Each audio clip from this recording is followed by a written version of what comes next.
Let me follow up on that.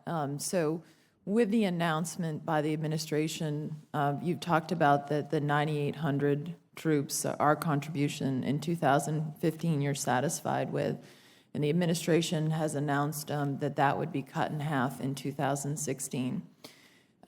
If that is followed through in terms of cut in half, one of the things you said in answer to Senator Chambliss is an important mission that we've had in Afghanistan is actually ensuring that al-Qaeda could not replicate 9/11, and the way we have done that is keeping continued pressure, not only on those who would want to threaten us in Afghanistan, but, for example, their counterparts in the Haqqani network in Pakistan.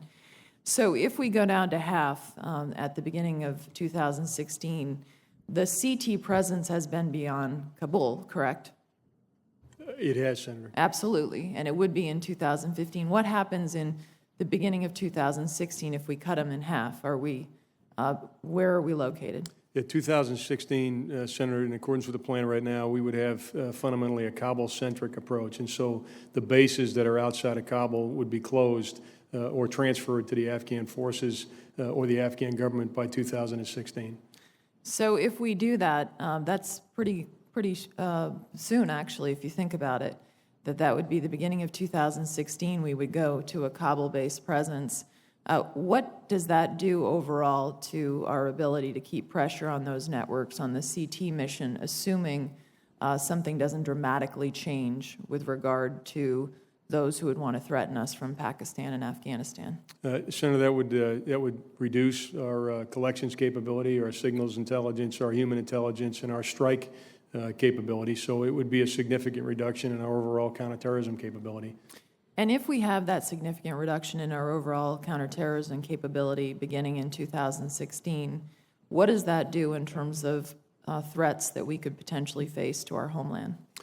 Senator, I think the equation, you have to look at it in perspective of what is Afghanistan's CT capacity and will, what's Afghanistan's CT capacity and will, and what's the nature of the threat.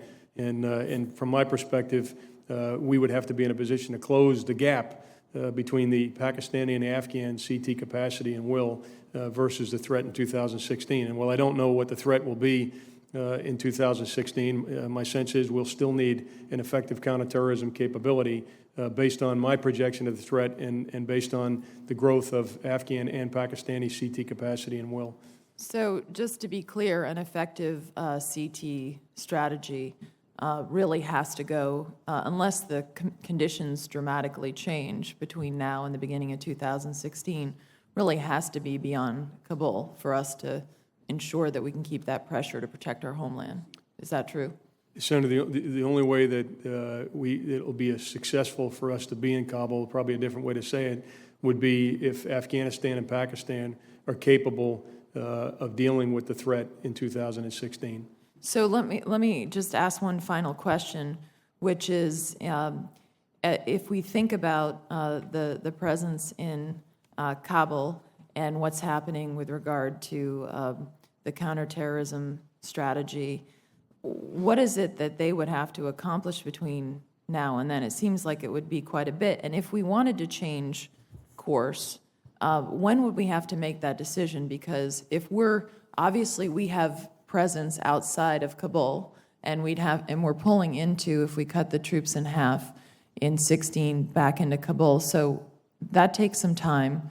When would you or General Campbell, who will be the new commander on the ground, have to come to us and the administration and say, we really shouldn't pull all back into Kabul, we're going to have to keep a greater presence? What's our time frame for that so we understand? Right. Senator, I'll answer that and then go back to the first part of your question.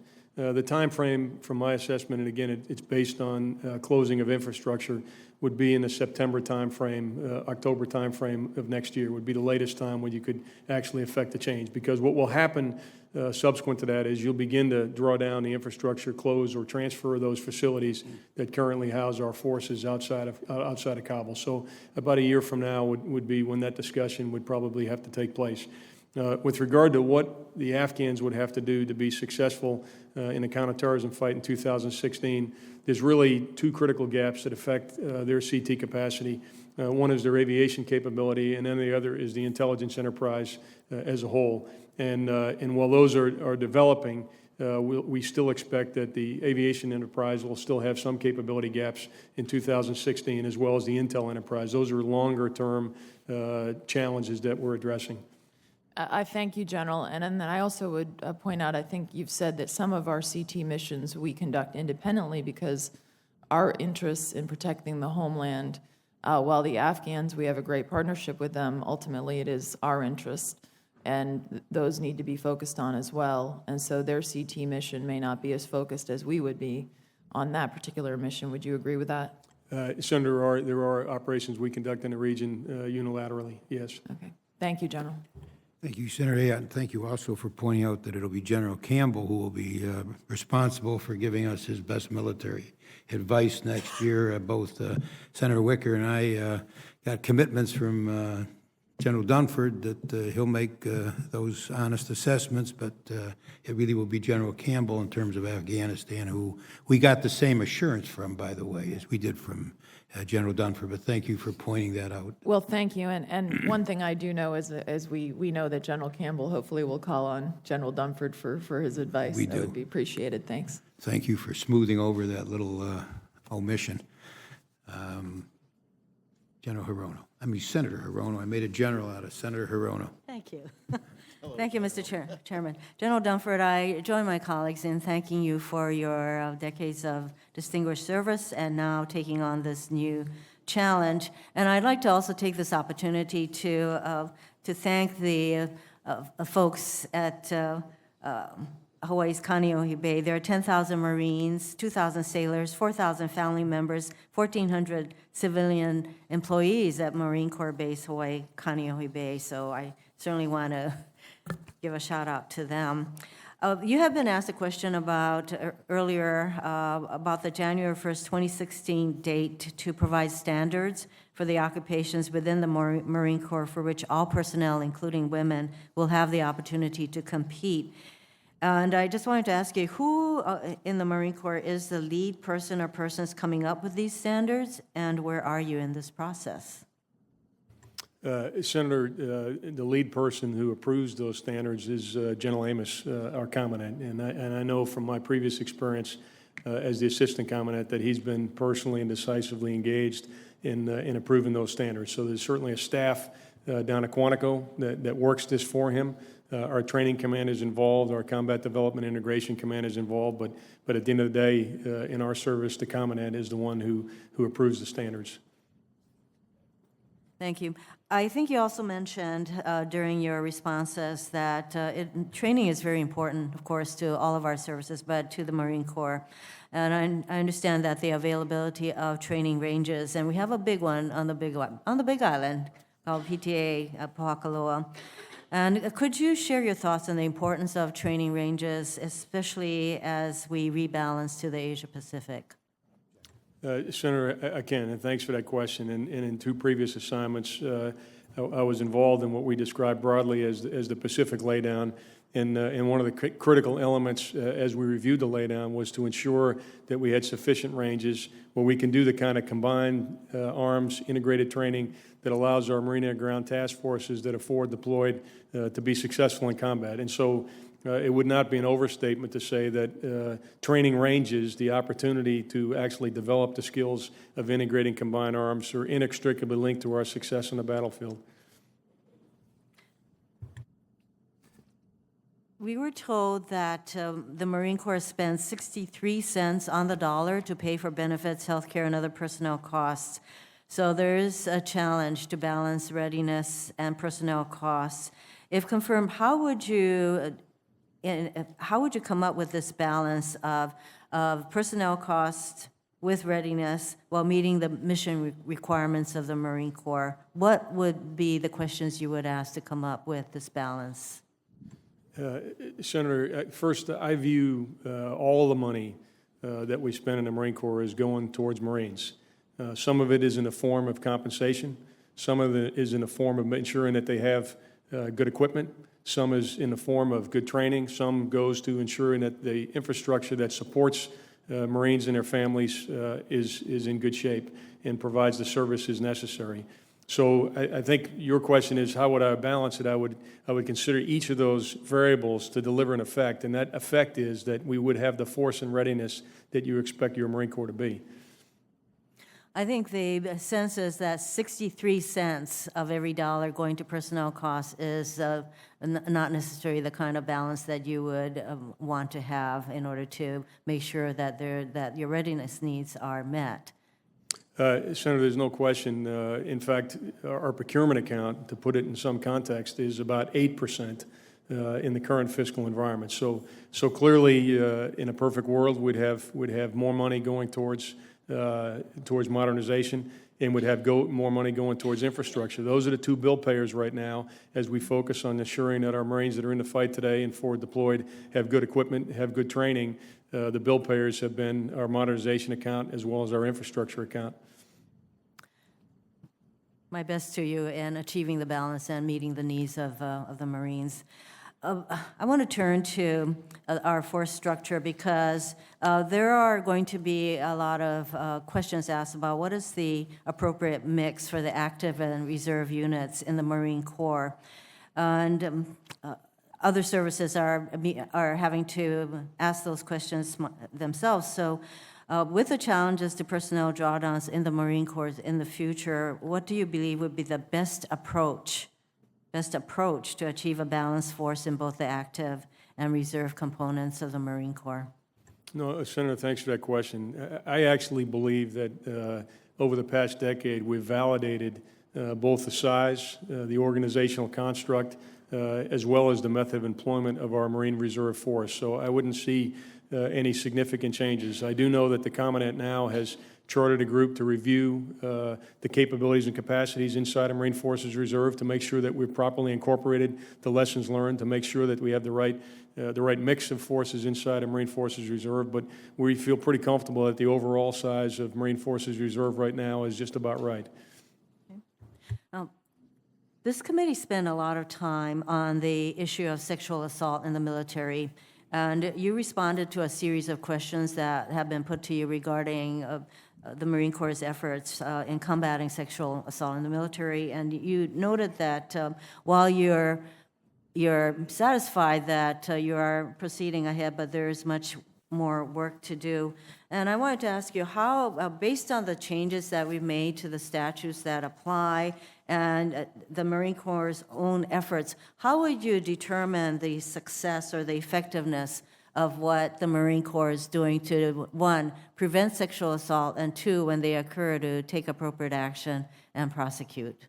No, thanks, Senator. And I think the areas where I'm encouraged, even from the outside, looking at the Marine Corps and what they're doing, is the changes in the command climate as it pertains to sexual assault. And in both the surveys that have been conducted have indicated increased trust and confidence in Marines in reporting sexual assault, confidence in the chain of command that proper action would be taken. And the other statistic that is encouraging to me is the numbers of reported sexual assault, which is, while it's increased, I think we all recognize that historically it has been underreported. Mm-hmm. And so increased reporting over the last couple of years is a positive step in the right direction. But with regard to your question, when will I be satisfied? I'll be satisfied when there's no sexual assaults. So the effect that we're trying to achieve in establishing the command climate, the effect we're trying to achieve in ensuring that we have bystander training and bystander intervention, the effect we're trying to achieve to ensure that all Marines are treated with dignity and respect, the results that we expect out of all of that, and the results we expect from decisive leadership, is that we won't have sexual assaults in the United States Marine Corps, and I think that's when we'd be satisfied. Well, my question, that's very commendable. My question had to do with, of course, as you go toward that goal of zero sexual assaults, that how are you going to make sure that that is happening and that you will continue to have a commitment to see those changes come about? And I assume your answer is yes, that you will have a continuing commitment. Senator, I will, and I think probably the key piece from my perspective is that it's all about commanders, it's all about leaders, it's all about standards, and it's all about holding people accountable to those standards. Thank you. Thank you, Mr. Chairman. Thank you, Senator Hirono. Senator Graham. Thank you, Mr. Chairman. General Dunford, to you and your family, you've done an extraordinary job in Afghanistan and every other assignment. that you've taken on. The President chose wisely to make you the next Commandant of the Marine Corps, and I think you will get a overwhelming vote in a bipartisan fashion because you've deserved it and you earned it, and to your family, thank you for your service to our country. As to Afghanistan, do you agree with me if there's a failure to get this election closed out in an acceptable fashion where somebody acknowledges defeat and there's a failure to form a unity government thereafter, no amount of American troops is going to make Afghanistan successful? I agree with that, Senator. As a matter of fact, if that doesn't happen, I'd be the first one to say to get the hell out of there. So to the Afghans, in case you're listening, that's my view. Now, let's assume for a moment that can all be accomplished, and I think it will.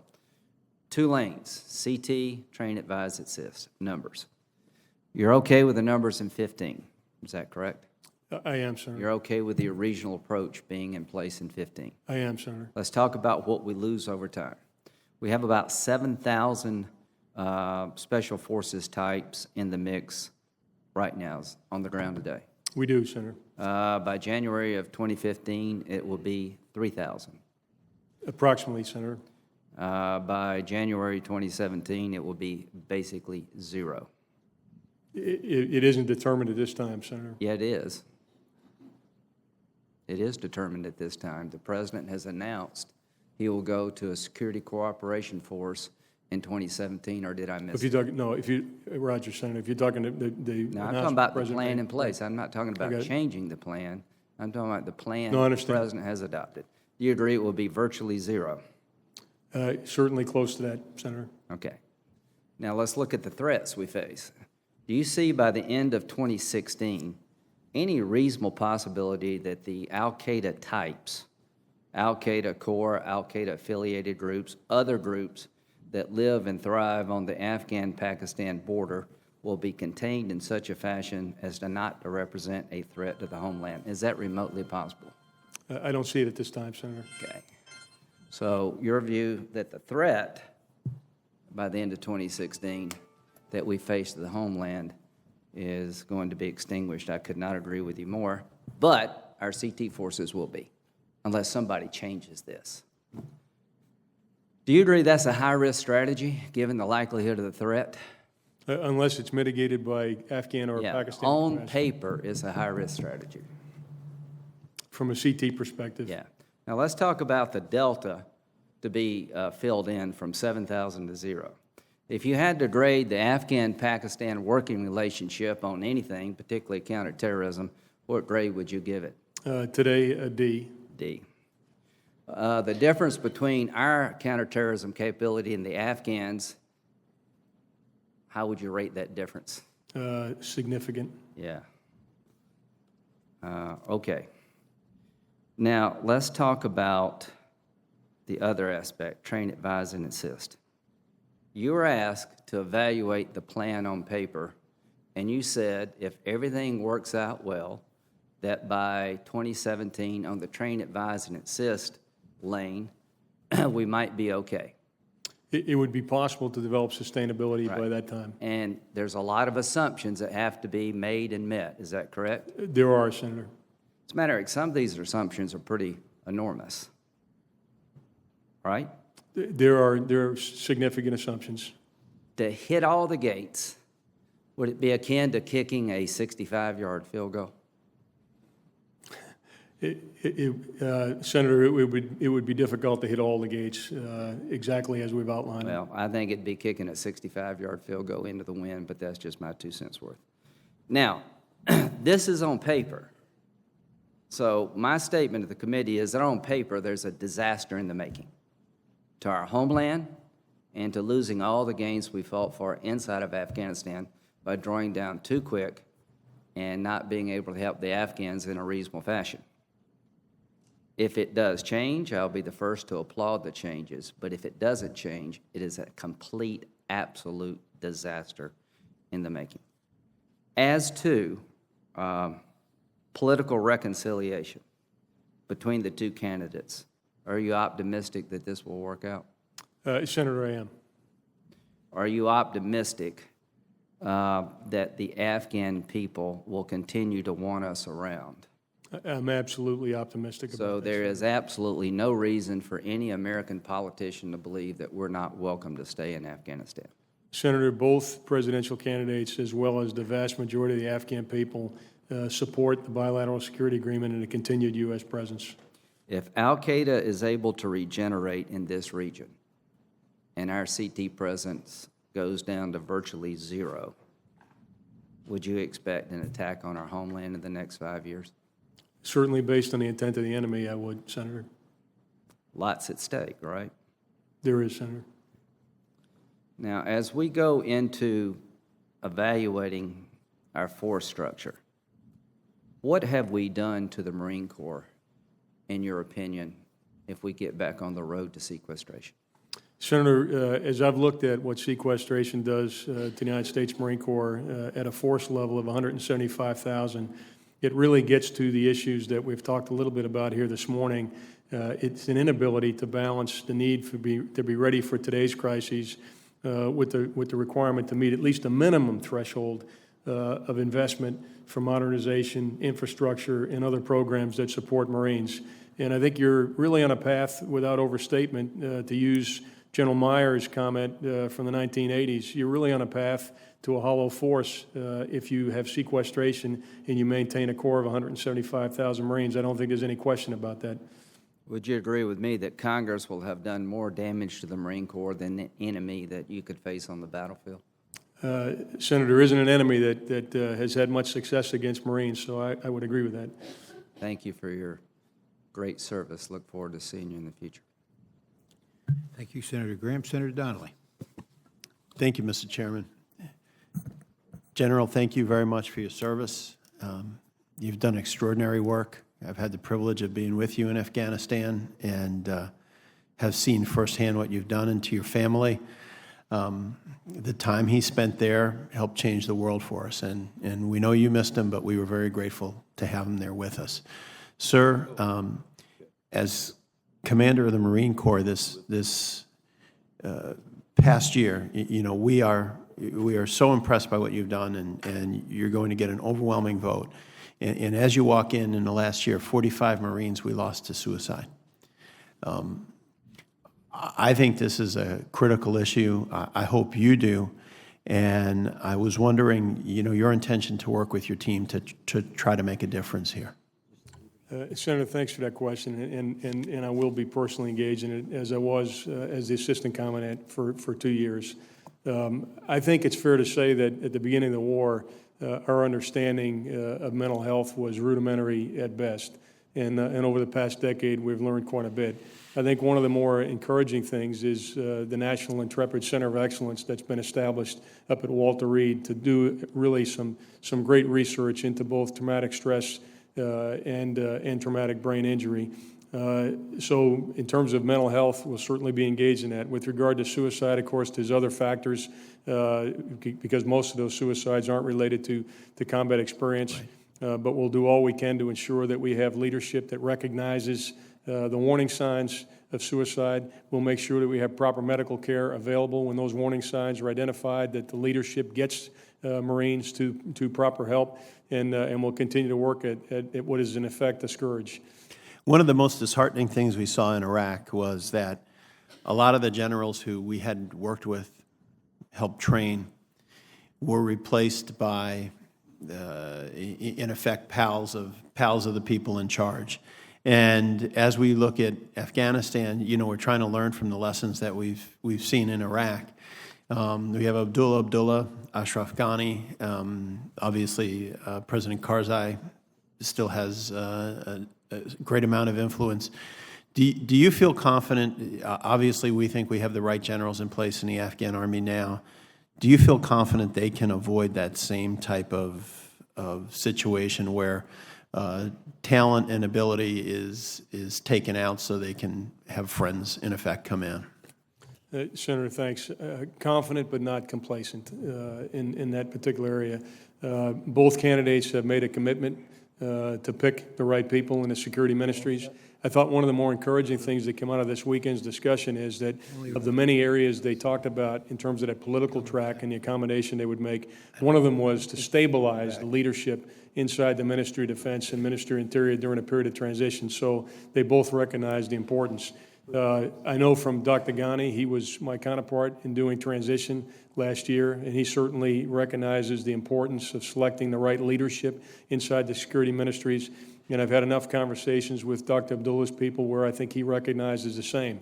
It won't be that we won't have a patronage network that has an effect on appointments inside of Afghanistan. That will be the case for some time to come. But what we have today in the form of the Corps commanders, brigade commanders, and other key leaders, and also inside the Ministry of Interior with our police leadership, is a recognition by senior leadership that while they may have some other factors besides merit that would cause people to be selected for senior leadership positions, there has to be a foundation of merit for each of the appointments that are being made. And so I'm encouraged by that, but that's certainly something that the next government of Afghanistan is going to have to continue to emphasize and focus on.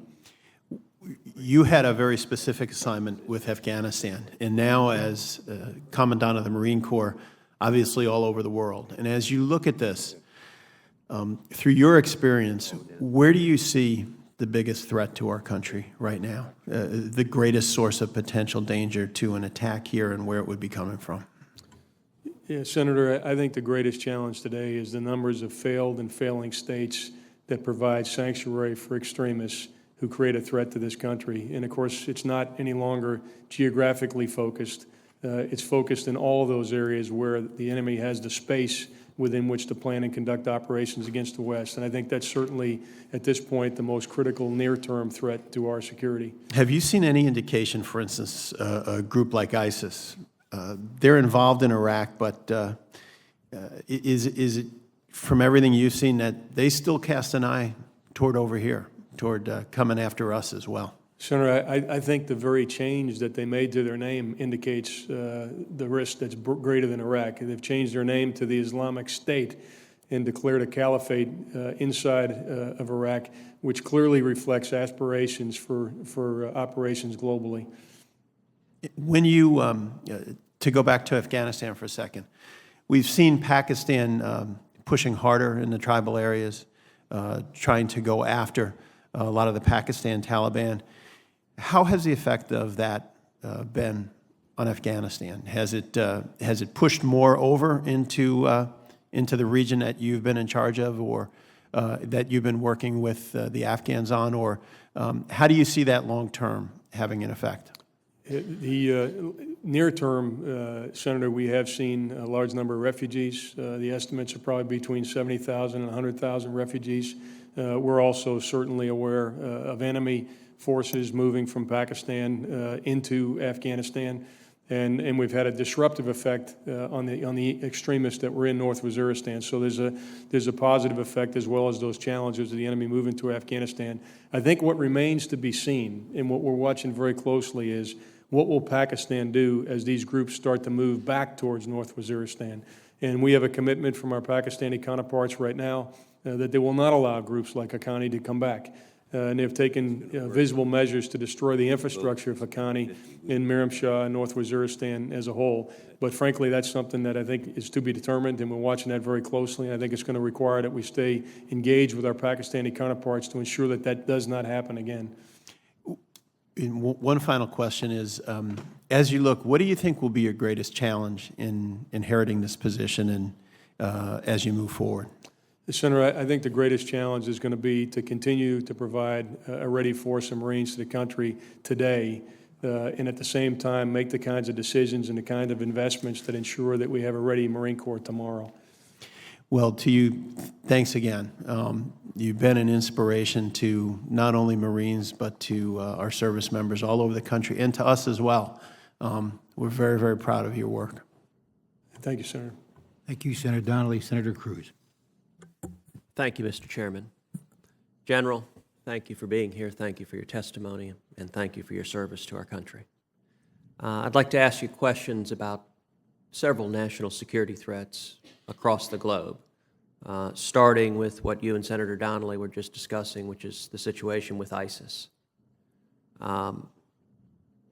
Right now in Iraq, roughly how many Americans are on the ground in Iraq, both civilian and military? Senator, I'm not sure how many exactly. I think it's somewhere short of 1,000. How would you characterize our ability right now to ensure the safety of those Americans?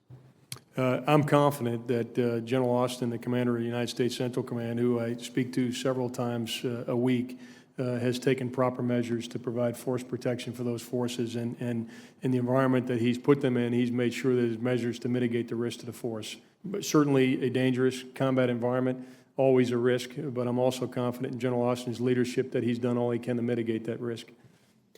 What about the American civilians who are in Iraq? What is our ability to ensure their safety? Senator, at this time, I'm not aware of our capacity to actually provide security for the civilians that are in Iraq, unless you're talking about U.S. government civilians, in which case they're certainly part of the whole comprehensive force protection plan on the ground for both our diplomatic personnel as well as our uniformed personnel. If you're talking about people that are there in a private capacity, then I think our ability to provide security to them on a day-to-day basis is fairly limited. To what extent is our ability to maintain security both for civilian and military personnel dependent upon the Shia militia that are there? Senator, I think the security conditions in Iraq as a whole are absolutely linked to the political process and the viability of the government. I mean, that's, I think, how we get in the situation we're in. It's a manifestation of a lack of inclusive government and political challenges that spilled over into security. And I think it shows the inextricable link between stability and security as well as viable governance. General, I will share with you, I am deeply concerned about our ability to protect the Americans who are there, particularly as the situation seems to be deteriorating. And we find ourselves between two implacable foes. ISIS, who are so extreme that they were thrown out of al-Qaeda, which is a pretty remarkable feat, and who have expressed an open desire to attack and kill Americans. And on the other side, the Islamic Republic of Iran, who likewise are rabidly anti-American and have the same desire. And what nobody wants to see is a reprise of what we saw in the late 1970s, another hostage situation of Americans who find themselves in an incredibly hostile situation where enemy forces capture Americans and hold them hostage. And so, number one, I would certainly urge you and urge your colleagues in the military to continue doing, and I know you're endeavoring to do this, but to continue doing everything humanly possible to prevent against such a situation and to do everything we can to mitigate the risks of it spiraling out of control so that American citizens are not caught between two warring factions and trapped in a place from which we have no ready exit. I'll do that, Senator. Let's shift to a neighboring country, which is very much involved right now in what's happening in Iraq, and that is Iran. In your military judgment, how significant of a threat would you characterize the possibility of Iran acquiring nuclear weapon capability? I think that'd be extraordinarily significant, Senator. In your judgment, what would happen if Iran were to acquire nuclear weapon capability? I think they would use the leverage of nuclear weapons to meet their expansionist objectives and destabilize the region.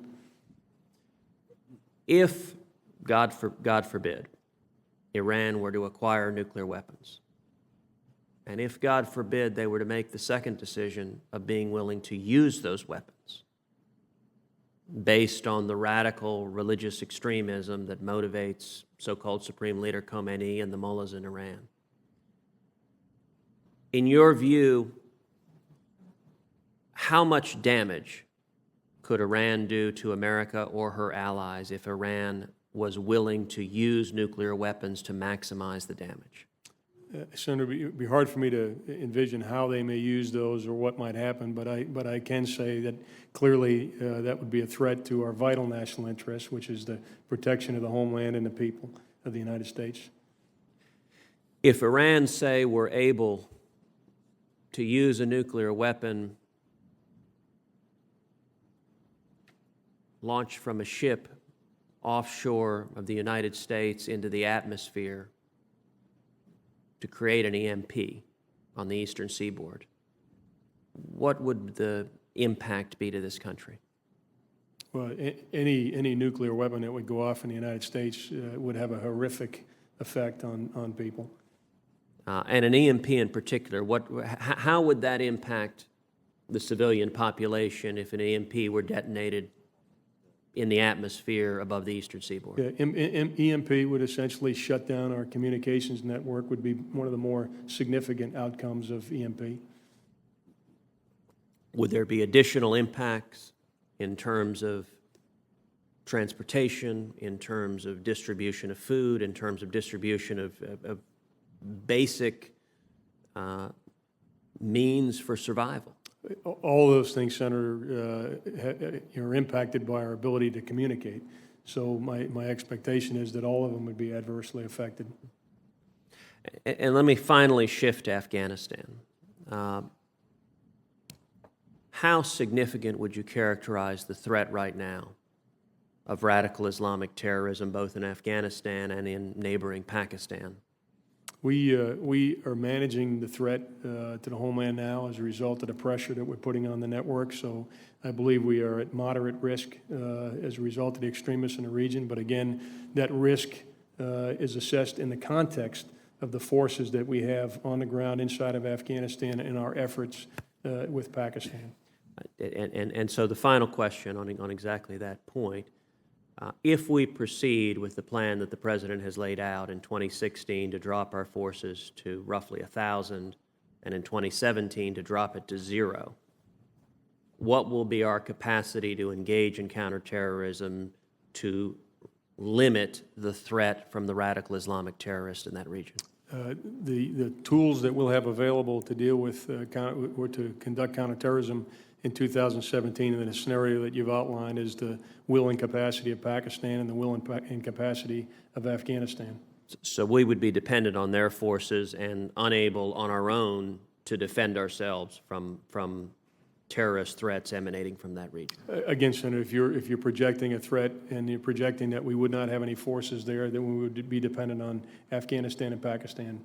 Well, that is a deeply troubling scenario. Thank you, General. Thank you, Senator Cruz. Senator Gillibrand. Thank you, Mr. Chairman, and welcome, General. I want to talk a little bit about gender integration. If confirmed, what is your goal with regard to combat integration into the Marine Corps? Senator, I'm aware of the direction that Secretary Panetta put forth in February 2013. And I know since that time, General Amos has outlined a deliberate, irresponsible, and a measured approach. There's analysis ongoing right now that would inform any recommendations for an exception to the direction that Secretary Panetta outlined in February 2013. And I'm aware that that recommendation would have to be made by January of 2016. And any recommendation that I make would be informed by the research that's being done and by the impact on the combat effectiveness of the Marine Corps. Is the research that you're referring to the review of creating general neutral standards that reflect the physical needs of the task? That is a piece of the research that's being done, Senator. And if confirmed, do I have your commitment to keep my office apprised of how that review is going and what the timeline for integration is and whether there'll be any exceptions? You do, Senator. And what phase of implementation is the Marine Corps in now? What is your expected timeline? Senator, I would have to get back to you. I know that we're prepared to make a recommendation by the deadline of January 2016. I know the Marine Corps has just initiated an integrated task force that will in part inform any recommendation for exceptions to policy. So, I believe we're on path to make a recommendation by the deadline, but I'm not sure. I thought the deadline was to actually have integration completed by January 2016. Senator, my understanding was that the recommendation was due by January 2016, but But I'd ask to take that for the record and get back to you. Okay, that'd be helpful. Turning to Afghanistan, we've seen a few difficulties with regard to the Afghanistan presidential election. And do you believe that's going to have an impact in our post-2014 planning? And if so, how? Senator, if we did not have successful political transition, effective political transition, it would have a significant impact on our post-2014 presence. But I would quickly add that right now, in the wake of the agreement made over the weekend, and where we are, in fact, I'm happy to report that we started collecting ballots yesterday, and our forces are currently supporting the auditing of all the ballots, that we're on a path to have effective political transition. And frankly, on a positive sense, effective political transition, I think, will increase the prospects of our success in a post-2014 environment. What do you think the major challenges will be for the next commander of the ISAF? The major challenges, Senator, will be to address the capability gaps that the Afghan security forces have right now. First is what I broadly describe as ministerial capacity. That's the ability for the ministries to do the planning, the programming, the budgeting, the acquisition necessary to support tactical level organizations so that they have the spare parts and the ammunition and the pay and those things that will allow them to be sustainable. The second capability gap that exists is in the aviation enterprise, and we still have a couple of years to go before we complete the aviation enterprise. We have a number of pilots now that have been trained, number of aircraft that have been delivered, but the overall enterprise requires additional work. The third capability gap is the intelligence enterprise. And much of the intelligence that the Afghans have had available to them over the last few years has been a result of the coalition providing them with intelligence. And so their organic capability to produce and have intelligence drive operations is another capability gap area. And then the fourth area that I think my successor would have to focus on would be their special operations capability, which obviously are inextricably linked as well to that aviation intelligence capability. So those four areas are the areas I think of primary focus for a post-2014 presence. Do you think there's any lessons we could learn from Iraq in terms of our withdrawal there that we could apply to Afghanistan? Is there any lessons learned that we should be mindful of?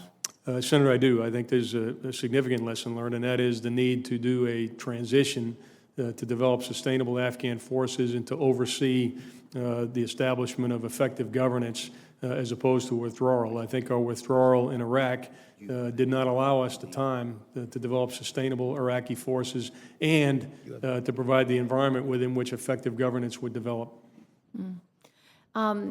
Now, in terms of our drawdown in Afghanistan, what do you think the impact will be on the region? Do you think it will undermine our ability to do anti-terrorism work? Will it undermine any other broader security interests? Senator, in 2015, the force that we have envisioned that will conduct both train, advise, assist for the Afghans as well as counterterrorism operations, I think actually will have a stabilizing effect on the region. Most of the regional actors, probably less Iran, have encouraged the United States to maintain a presence in 2015. And I think the size force that we have in 2015 will allow us to accomplish those two tasks that I just outlined, but they'll also contribute to a positive psychology in the region and a confidence that Afghanistan will not deteriorate. What are your largest concerns in the region right now?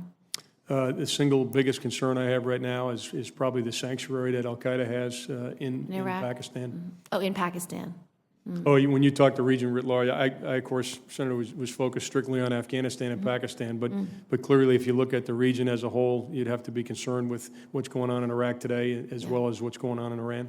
With regard to Pakistan, what would your recommendations be? I mean, Pakistan has been so difficult to work with, and they really have been reluctant to do missions we've asked them to do, to crack down on terrorist networks when we find them. They're very unwilling partners. What would your recommendation be to the president on how best to address the terrorism concerns in Pakistan? Senator, I don't think any of us have an easy answer to Pakistan other than continued engagement and engagement based on support that we would provide with regard to specific conditions that have to be met. I do believe that Pakistan recognizes that extremism is an existential threat to Pakistan. I think they lack the capacity to deal with that threat completely, and I don't personally see any alternative other than continued engagement with Pakistan to assist them in dealing with those problems inside of Pakistan, as well as to contribute to regional stability. I think we've seen what we did in the 1990s when we isolated Pakistan in the wake of the Pressler Amendment, which is the other alternative we could take at this particular time, and I don't think the results of our disengagement in the 1990s would cause us to want to go back to that. So I think continued engagement would be what I'd recommend to the President, with a very clear framework within which we would have a partnership. Thank you. Thank you, General. Thank you, Mr. Chairman. Thank you. Just a couple questions from me. In terms of the counterterrorism after 2016, you indicated we would be dependent upon Afghanistan and Pakistan in that area. Does that answer not assume that none of the 1,000 or so people that we would have at the embassy would have a counterterrorism mission? And does it not also assume something else, which is that we would not have a CIA capability in that area? Chairman, thanks for the opportunity to clarify on the 1,000. As I made an effort to say earlier and unsuccessfully, some number of those would be involved in counterterrorism, I would assume. But more importantly, those 1,000 that might be envisioned in the embassy in 2017 would also be contributing to Afghan security force counterterrorism capacity. I mean, one of the key tasks after 2017 would be continued development of those key elements of their special operations capability, the aviation intelligence being two of the more important. And in terms of the possibility of CIA capability in that area?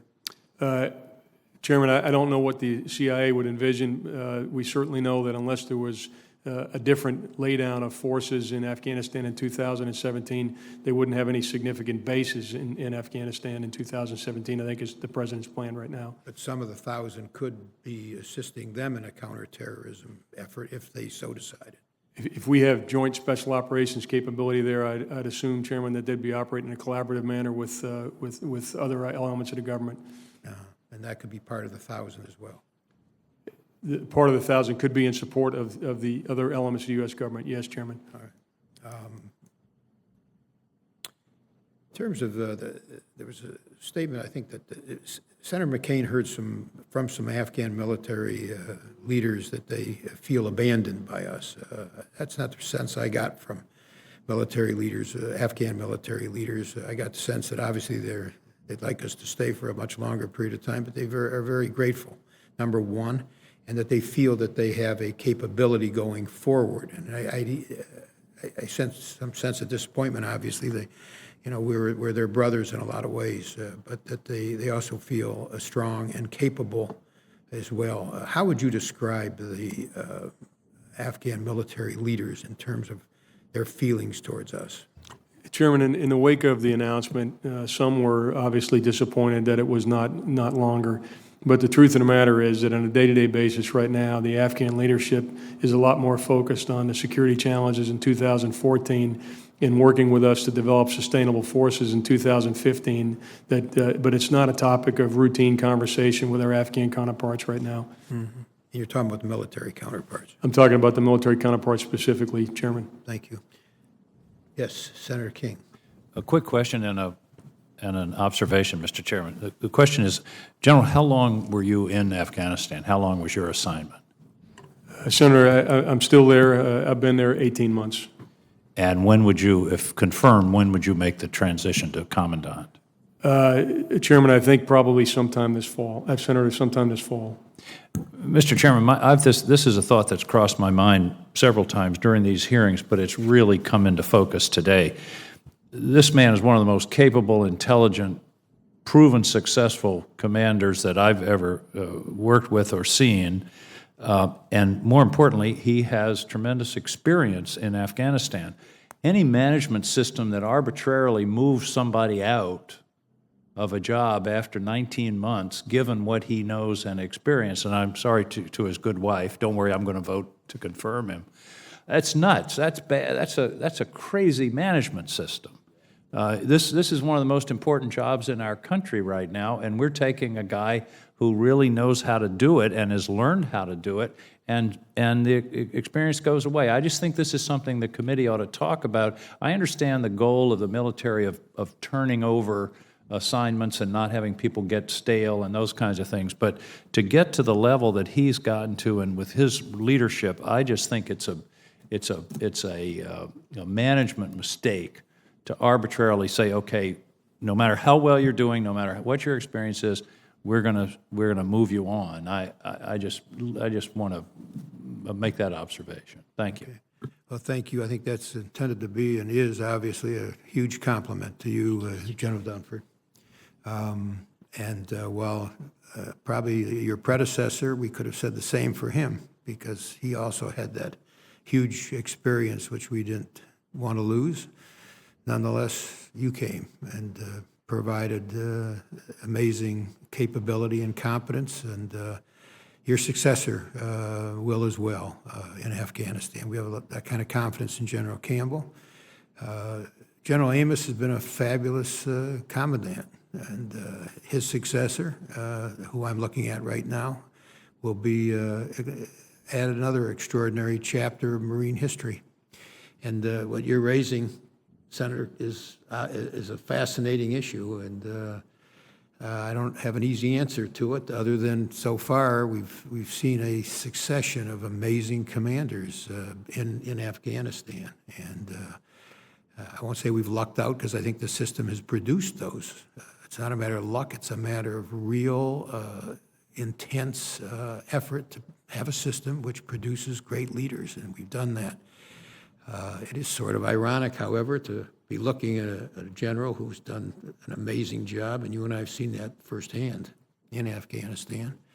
But on the other hand, I got, at least for the next set, both in Afghanistan and as the commandant, I think this amazing capability, competence, loyalty, patriotism to our country will continue. And I know your experience in Afghanistan is not going to be lost in any event. It's going to be very much available. So what Senator King is raising is a very interesting issue, which perhaps other circumstances we would have to say, well, whoops, is this really what we want? I think in the current circumstance, at least, as Senator King says, he's going to be voting very affirmatively for you, for your confirmation, as I think every member of this committee will. The compliment, though, which he just paid to you is intended to be exactly that, which I think all of us feel about you. That what he just said is a huge compliment to you and to the Marines and to this, also to the system which produces leaders such as yourself. We thank you, your family. We look forward to a confirmation which is timely, so that the General Amos, who deserves a great successor, will have one quickly, and General Campbell can take his job and his responsibility over, and we will stand adjourned.